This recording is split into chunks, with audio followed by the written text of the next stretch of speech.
Épître de Paul aux Galates, au chapitre 6.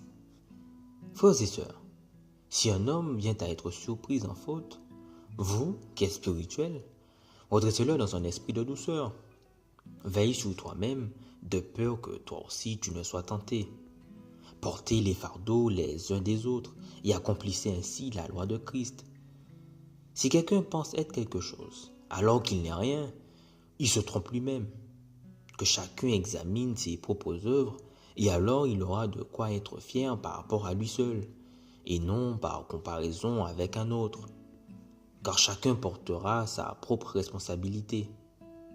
Que celui à qui on enseigne la parole donne une part de tous ses biens à celui qui l'enseigne.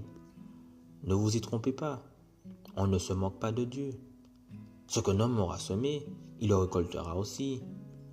Celui qui sème pour satisfaire sa nature propre récoltera d'elle la ruine.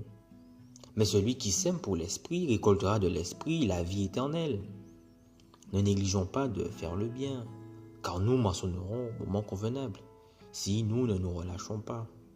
Ainsi donc, pendant que nous en avons l'occasion, pratiquons le bien envers tous et en particulier envers nos proches dans la foi. Voyez avec quelles grosses lettres je vous ai écrit de ma propre main.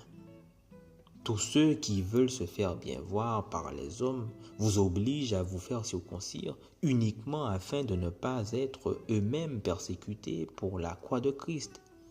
En effet, les circoncis eux-mêmes ne respectent pas la loi, mais ils veulent que vous soyez circoncis afin de pouvoir tirer fierté de votre corps. En ce qui me concerne, jamais je ne tirerai fierté d'autre chose que de la croix de notre Seigneur Jésus-Christ. Par elle, le monde est crucifié pour moi, comme je le suis pour le monde.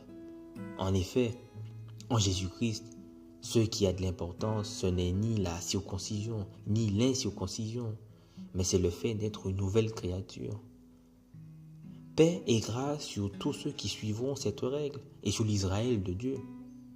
Que personne désormais ne me fasse de peine, car je porte sur mon corps les marques du Seigneur Jésus. Frères et sœurs, que la grâce de notre Seigneur Jésus-Christ soit avec votre esprit. Amen.